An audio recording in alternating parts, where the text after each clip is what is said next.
안녕하세요. 가치 토커입니다. 오늘도 저와 함께 가치 있는 삶을 위한 깨달음의 여정 시작해 보겠습니다. 오늘 하루 우리가 경험한 현실이 있습니다. 출근길의 풍경, 마주친 사람의 표정, 점심으로 먹은 것, 오늘 들은 말 한마디. 그것들이 그냥 거기 있었고 우리는 그냥 거기에 반응했습니다. 현실은 원래 저 바깥에 고정되어 있고 나는 그것을 받아들이는 쪽이라고 생각해 온 겁니다. 그런데 물리학이 아주 조용히 그러나 아주 확실하게 다른 말을 하고 있습니다. 현실은 고정되어 있지 않다는 겁니다. 그리고 그것을 결정하는 건 놀랍게도 바라보는 쪽에 있다는 겁니다. 그 말이 처음에는 선뜻 와닿지 않았습니다. 그러다 어느 날 밤 그냥 뭔가 틀어놓고 자려고 했는데 한 문장이 귀에 걸렸습니다. 물질은 관찰되기 전까지 확정된 상태로 존재하지 않는다. 잠이 달아났습니다. 이게 무슨 말인지 제대로 이해하는 데는 시간이 좀 걸렸습니다. 물질이 관찰 전에는 확정되지 않는다는 건 보는 행위가 현실을 결정한다는 뜻이었습니다. 그 순간부터 머릿속에서 연결이 시작됐습니다. 불교가 수천 년 동안 말해온 것, 동양 철학이 가리켜온 것, 그리고 양자물리학이 실험으로 밝혀낸 것들이 모두 한 방향을 향하고 있다는 것을 느꼈습니다. 먼저 한 가지 실험 이야기부터 시작하겠습니다. 이중 슬릿 실험이라는 것이 있습니다. 전자 하나를 두 개의 틈을 향해 발사하면 관찰하지 않을 때는 화동처럼 두 틈을 동시에 통과합니다. 그런데 관찰하는 순간, 즉 어느 틈으로 지나가는지 측정하려는 순간 그 전자는 갑자기 입자처럼 하나의 틈만 선택합니다. 보는 행위 자체가 물질의 상태를 결정한다는 겁니다.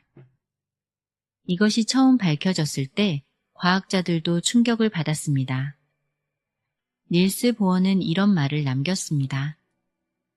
양자역학에 충격받지 않은 사람은 양자역학을 이해하지 못한 것이다. 그만큼 이 현상은 우리가 당연하게 여기던 현실의 개념을 완전히 흔들어 놓는 것이었습니다. 그런데 여기서 한 걸음 더 나아간 사람이 있습니다. 물리학자 유진 위그너입니다.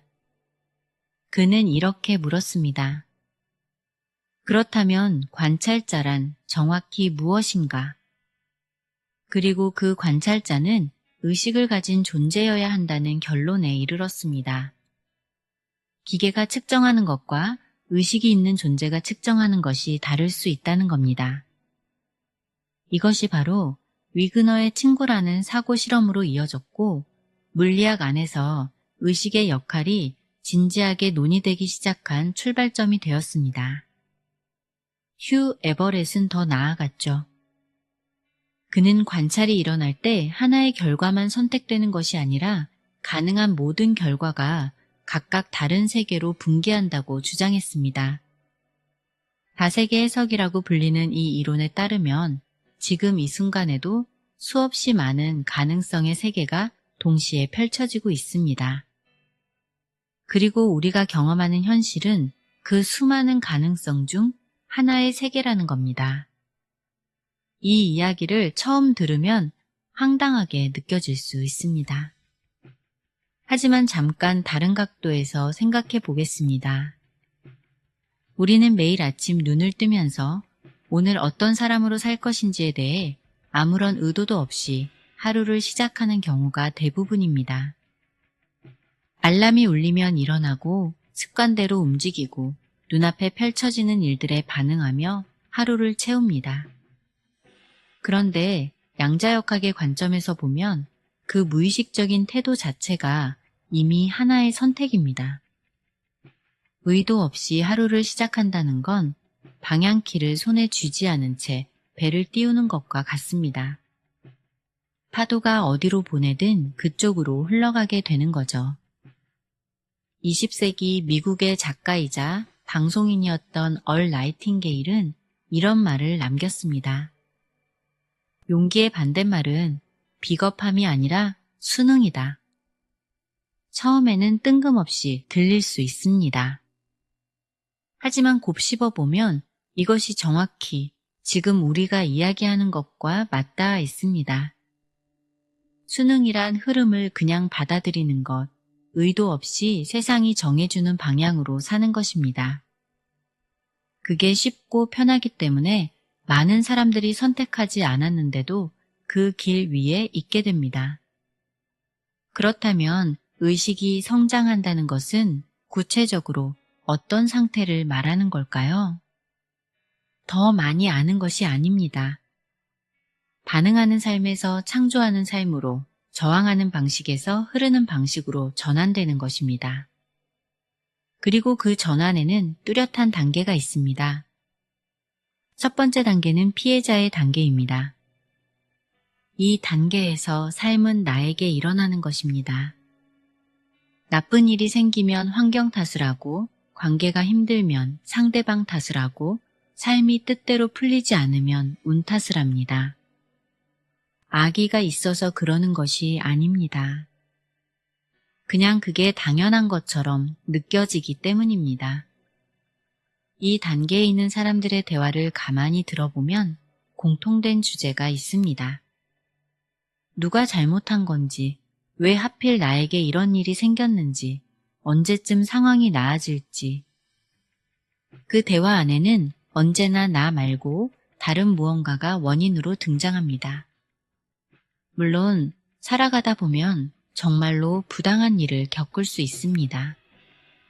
그 사실 자체를 부정하는 것이 아닙니다. 다만 그 피해자의 시각이 삶의 기본값이 되어버릴 때 우리는 그 안에서 계속 머물게 됩니다. 모든 원인이 바깥에 있다고 믿는 한 바꿀 수 있는 것도 바깥에서만 찾게 되기 때문입니다. 그러다 어느 순간 무언가가 바뀝니다. 위기일 수도 있고 깊은 지침일 수도 있고 전혀 예상치 못한 만남이나 책 한 권일 수도 있습니다. 어떤 형태로든 균열이 생기면서 두 번째 단계로 넘어가게 됩니다. 이 단계는 내가 삶을 만들어간다는 것을 이해하기 시작하는 단계입니다. 내 생각이 경험을 만들어낸다는 것을 알게 되는 거죠. 내가 믿는 것이 비록 객관적 사실이 아니더라도 나는 결국 그것을 경험하게 된다는 것을 깨닫습니다. 데이비드 봄이라는 물리학자는 이 우주가 겉으로 보이는 분리된 입자들의 집합이 아니라 하나의 거대한 흐름이라고 주장했습니다. 그는 이것을 내재 질서라고 불렀습니다. 우리가 보는 현실은 그 내재 질서가 표면으로 드러난 것이고 그 내재 질서는 의식과 분리되어 있지 않다는 겁니다. 그리고 칼 융은 개인의 무의식 너머에 집단 무의식이 있다고 했습니다. 개인을 초월하는 보편적 층위가 우리 의식 안에 이미 존재한다는 것입니다. 봄의 물리학과 융의 심리학이 가리키는 방향은 놀랍도록 같습니다. 우리는 서로 연결되어 있고 의식은 물질에 영향을 미치며 현실은 고정된 것이 아니라는 겁니다. 그런데 두 번째 단계에는 한 가지 한계가 있습니다. 내가 통제하고 관리하고 조율해야 한다는 긴장이 계속 따라다닌다는 점입니다.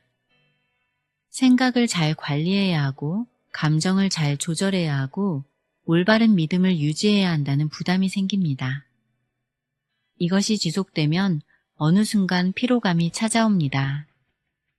그리고 그 피로감은 사실 아주 중요한 신호입니다. 내 지성을 넘어서는 더 큰 흐름이 존재한다는 것을, 이제 그것에 기댈 때가 되었다는 것을 알려주는 신호입니다. 그 신호를 알아차릴 때 세 번째 단계로 넘어가게 됩니다. 이 단계는 내가 직접 모든 것을 설계하고 통제하는 것이 아니라 더 큰 지성이 나를 통해 흐를 수 있도록 허용하는 단계입니다. 양보하고 내맡기고 흐름을 신뢰하는 것입니다. 부정적인 상황에 굴복하는 것이 아닙니다. 삶 자체의 흐름에 그리고 나를 더 나은 방향으로 이끄는 더 큰 지성에 온전히 순응하는 겁니다. 그리고 바로 이 지점에서 삶의 가장 큰 혁명이 시작됩니다. 내면의 태도를 바꾸는 것만으로도 삶의 외적 조건이 달라질 수 있다는 것, 그 단순한 발견이 한 사람의 세계를 송두리째 바꿔놓습니다. 그런데 양자역학이 발견한 것들은 거기서 한 걸음 더 나아갑니다. 태도를 바꾸는 것을 넘어서 그 태도를 만들어내는 주체가 과연 누구인지를 묻기 시작하는 겁니다. 나라고 생각했던 그것이 정말 나인지를 묻는 거죠. 그 질문에 가장 먼저 반응하는 곳이 있습니다. 바로 몸입니다. 의식의 상태가 달라지면 에너지의 흐름도 달라지고 그 변화는 생각보다 훨씬 실질적인 방식으로 나타납니다. 밥도 먹고 잠도 잤는데 왜 이렇게 피곤한지 모르겠다는 느낌 다들 한 번쯤 겪어봤을 겁니다. 분명히 쉬었는데 쉰 것 같지 않고 열심히 살았는데 뭔가 허전한 느낌. 그 낭비의 진짜 원인을 알게 되면 꽤 충격적입니다. 그건 일도 아니고 관계도 아닙니다. 가장 많은 에너지를 소비하는 건 바로 저항입니다. 지금 상황이 이래서는 안 된다는 저항, 저 사람이 바뀌어야 한다는 저항, 내가 이러면 안 된다는 저항. 우리는 매일 이 보이지 않는 저항에 어마어마한 생명 에너지를 쏟아붓고 있습니다. 그런데 여기서 놀라운 사실 하나가 있습니다. 그 저항을 만들어내는 것도 나이고 그 저항을 녹일 수 있는 것도 바로 나라는 점입니다. 그렇다면 그 저항은 왜 생겨나는 걸까요? 우리 안에는 오랜 시간 동안 세상으로부터 받아들인 믿음들이 있습니다. 부모님의 말, 학교에서 들은 평가, 살아오면서 겪은 실패의 기억들이 쌓여 만들어진 내면의 목소리들입니다. 넌 어차피 안 돼. 늘 그래왔잖아. 지금 상황에서 무슨 성장이야. 이 목소리들이 워낙 익숙하고 자연스럽게 들리기 때문에 우리는 그것이 진실이라고 착각하게 됩니다. 더 큰 문제는 그 목소리를 진실이라고 믿는 데서 그치지 않고 그것이 곧 나 자신이라고 여기기 시작한다는 점입니다. 나는 원래 소심한 사람이야. 나는 원래 이런 사람이야. 라고 말하면서 그 성격이 영원히 변하지 않는 자신의 본질인 것처럼 받아들입니다. 하지만 성격은 시간과 경험에 의해 만들어진 것이고 따라서 달라질 수도 있습니다. 진짜 자아는 그 성격보다 훨씬 깊은 곳에 있습니다. 그것은 어떤 경험에도 훼손되지 않고 어떤 실패에도 줄어들지 않는 의식의 핵심입니다. 이 패턴과 진짜 자신을 구별하는 것, 바로 그게 의식 성장의 첫 번째 관문입니다. 그렇다면 그 내면의 목소리들을 실제로 어떻게 다룰 수 있을까요? 예를 들어 풍요로움과 관련된 문제가 있다고 가정해 보겠습니다. 먼저 이렇게 적어봅니다. 나는 내 모든 필요가 충분히 채워집니다. 그런 다음 그 문장을 쓰는 순간 내면에서 올라오는 반응들을 그대로 적어봅니다. 그러면 이런 목소리들이 올라옵니다. 넌 절대 부유해지지 못할 거야. 넌 원래 그런 집안 출신이잖아. 세상은 공평하지 않아. 이 목소리들을 보이지 않는 곳에 숨기지 말고 종이 위에 꺼내서 똑바로 바라봅니다. 그리고 스스로에게 말합니다. 이것은 사실이 아니다. 이것은 내 본질에 대한 진실이 아니라 오랫동안 반복된 생각의 패턴일 뿐이다. 그렇게 그 목소리에 동의하지 않고 빠져나오는 것이 첫 번째 단계입니다. 그리고 동시에 다른 종류의 내면 대화를 시작합니다. 그것이 완전히 자연스럽게 느껴질 때까지 새로운 진실을 반복해서 자신에게 말해주는 겁니다. 이것은 단순히 긍정적인 말을 되뇌는 것이 아닙니다. 내면 깊이 자리 잡은 거짓 믿음을 해체하고 그 자리에 새로운 인식을 심는 작업입니다. 그 작업에서 반드시 거쳐야 하는 단계가 하나 있습니다. 바로 용서입니다. 많은 사람들이 이 단어를 들으면 상대방을 위해 하는 것이라고 생각합니다. 하지만 용서는 철저히 자신을 위한 것입니다. 우리를 제한하는 그 믿음들의 상당수는 과거의 상처에서 왔습니다. 누군가로부터 받은 말, 기대에 못 미쳤던 경험, 스스로에게 실망했던 순간들. 그것들을 용서하지 않으면 우리는 그 기억 안에 에너지를 계속 묶어두게 됩니다. 묶여있는 에너지는 앞으로 흐르지 못합니다. 용서는 과거를 지우는 것이 아닙니다. 과거에 묶인 에너지를 풀어서 지금 이 순간으로 되돌려오는 것입니다. 그 에너지가 돌아올 때 진짜 변화가 시작되죠. 이 전환이 일어날 때 삶에서 흥미로운 변화가 나타납니다. 내가 애써 끌어당기려 하지 않아도 필요한 것들이 자연스럽게 나타나기 시작합니다. 우연처럼 보이는 만남이 이어지고 생각지도 못한 기회가 열리고 오랫동안 풀리지 않던 문제가 뜻밖의 방식으로 해결됩니다. 이것을 끌어당김의 법칙이라고 부르기도 하지만 더 정확하게 표현하면 공명입니다. 끌어당기는 것이 아니라 맞는 주파수로 진동하기 시작하면 그 주파수에 맞는 것들이 자연스럽게 나타나는 겁니다. 씨앗이 장미를 끌어당기는 것이 아니라 씨앗 안에 이미 장미가 있고 알맞은 조건이 갖춰지면 그것이 출현하는 것과 같은 이치입니다. 우리 안에도 이미 다음 단계의 자신이 존재합니다. 그것이 드러날 수 있는 조건을 만드는 것, 그것이 세 번째 단계의 핵심 작업입니다. 그 조건을 만드는 가장 강력한 도구는 생각보다 단순합니다. 바로 감사입니다. 감사하면 감사할 일이 더 많이 생긴다고 합니다. 도대체 왜 감사하면 감사할 일이 더 많아지는 걸까요? 단순히 긍정적으로 생각하면 좋은 일이 생긴다는 막연한 이야기가 아닙니다. 여기에는 아주 구체적인 원리가 있습니다. 감사는 감정이 아닙니다. 주파수입니다. 라디오 주파수를 정확하게 맞출 때 원하는 방송이 또렷하게 들리듯 감사의 주파수 안에 머물 때 그 주파수에 맞는 것들이 안으로 들어오기 시작합니다. 끌어당기는 것이 아닙니다. 공명하는 겁니다. 그런데 이 감사에는 층위가 있습니다. 첫 번째는 가진 것에 대한 감사입니다. 지금 숨을 쉬고 있다는 것, 오늘 밥을 먹었다는 것, 이 영상을 볼 수 있는 눈이 있다는 것. 너무 당연해서 감사하다는 생각조차 들지 않는 것들에 먼저 주의를 기울이는 겁니다. 지금 당연하다고 느끼는 것들 중 상당수는 한때 간절히 원했던 것들입니다. 그것을 다시 기억하는 것만으로도 내면의 주파수가 달라지기 시작합니다. 두 번째는 도전에 대한 감사입니다.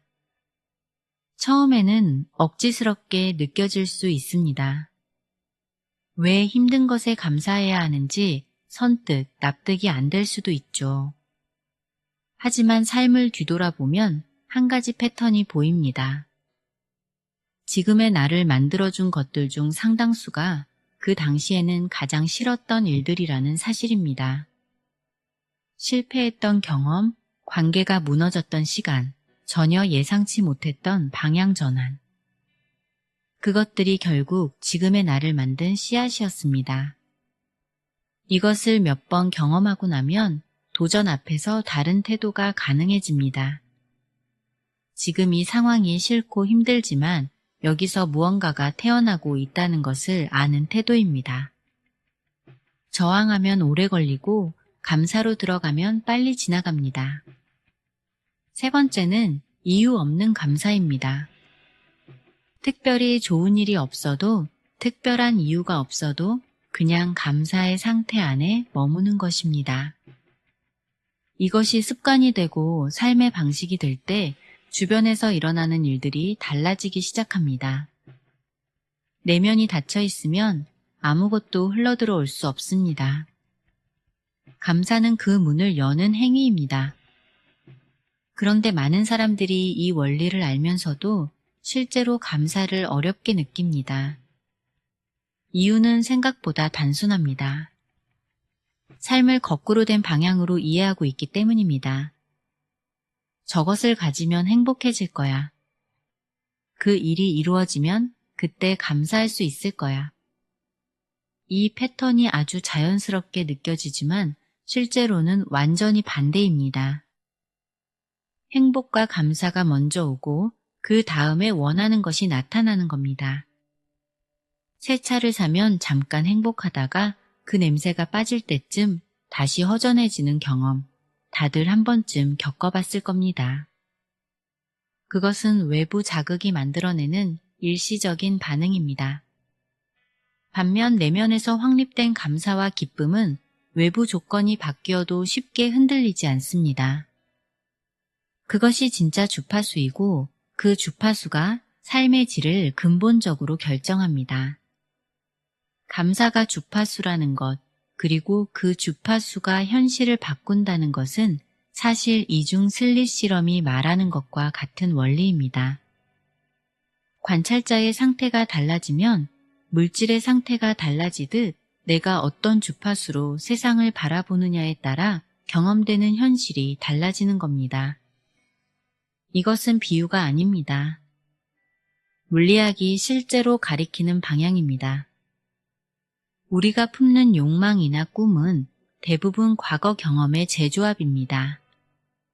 어떤 차를 가져봤다면 더 좋은 차를 원하게 되고 어떤 여행을 해봤다면 더 먼 곳을 원하게 됩니다. 과거가 미래를 설계하는 방식입니다. 그런데 삶이 실제로 펼쳐지는 방식은 종종 그 상상을 훌쩍 뛰어넘습니다. 우리가 미처 상상하지 못했던 방식으로 훨씬 더 큰 무언가가 나타납니다. 그래서 비전을 품을 때 한 가지를 함께 품는 것이 중요합니다. 내가 상상할 수 있는 것보다 더 크게 펼쳐질 수 있다는 여백입니다. 구체적으로 원하되 그것이 나타나는 방식은 더 큰 흐름에 맡기는 겁니다. 우리가 통제할 수 없는 것에 에너지를 쏟는 것을 멈출 때 비로소 진짜 자유가 시작되는 거죠. 결과를 통제하려는 집착을 내려놓고 지금 이 순간의 주파수에 집중할 때 삶은 훨씬 자유롭게 흐르기 시작합니다. 그리고 그 자유로운 흐름 안에서 우리가 원하는 것들이 가장 자연스러운 방식으로 출현합니다. 붓다는 이런 말을 남겼습니다. 우리는 우리가 생각하는 것의 결과물이다. 수천 년 전에 이 말이 지금 양자역학이 실험실에서 증명하고 있는 것과 정확히 같은 방향을 가리키고 있습니다. 관찰자가 있을 때와 없을 때 입자의 상태가 달라진다. 이 한 문장은 단순한 물리학 법칙이 아니었습니다. 내가 어떤 의식으로 이 세상을 바라보느냐가 내가 경험하는 세상의 모습을 결정한다는 말이었습니다. 세상이 먼저 있고 내가 반응하는 것이 아닙니다. 내가 먼저 있고 그 의식의 상태가 세상을 만들어가는 겁니다. 이 모든 이야기는 결코 혼자만을 위한 여정이 아닙니다. 우리가 내면에서 진짜 변화를 만들어낼 때 그 변화는 반드시 주변으로 퍼져나갑니다. 방 안에 혼자 앉아 스스로를 온전히 해방시키는 그 작은 일이 생각보다 훨씬 많은 사람들에게 영향을 미칩니다. 우리는 보이지 않는 방식으로 서로 깊이 연결되어 있기 때문입니다. 불교에서는 이것을 영기라고 부릅니다. 모든 존재는 홀로 존재하지 않고 서로를 조건으로 삼아 함께 일어난다는 뜻입니다. 내가 높은 주파수로 스스로를 들어 올릴 때 주변 사람들도 자연스럽게 그 주파수 안으로 이끌리게 됩니다. 가장 높은 진동이 언제나 주변을 물들이는 법이죠. 삶을 바꾸는 것은 바깥 조건이 아닙니다. 지금 이 순간 내 안에서 어떤 주파수로 살아가고 있느냐가 전부입니다. 그 주파수를 의도적으로 선택하는 것, 그것이 방관자에서 창조자로 이동하는 진짜 첫걸음입니다. 그리고 그 첫걸음은 아주 거창한 것이 아닙니다. 오늘 아침 눈을 뜨는 순간 딱 한 문장만 먼저 말해보는 겁니다. 오늘 나는 성장하겠다. 그 한 문장이 하루 전체의 방향을 바꾸고 그 하루들이 쌓여 삶 전체가 달라집니다. 마음이 먼저입니다. 의식은 그렇게 조용히 그러나 확실하게 현실을 만들어갑니다.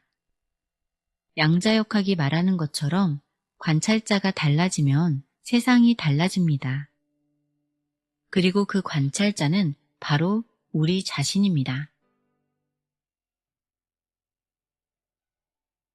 의식의 성장을 함께 해주시는 가치토커 애청자 여러분, 오늘도 영상을 끝까지 함께 해주셔서 진심으로 감사합니다. 우리의 의식을 밝히는 이 여정이 멈추지 않기를 바라는 마음으로 용기 내어 안내 말씀드립니다. 저는 지금 여러분께 더 깊은 가치를 전해드리기 위해 오직 콘텐츠 제작에만 집중하고 있습니다. 그렇기에 여러분의 후원과 멤버십 가입은 제가 이 길을 지속할 수 있는 가장 절실한 응원이자 소중한 사랑의 에너지입니다.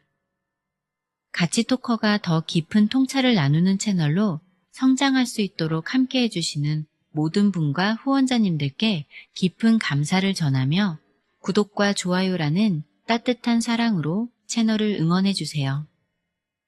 감사합니다. 사랑합니다.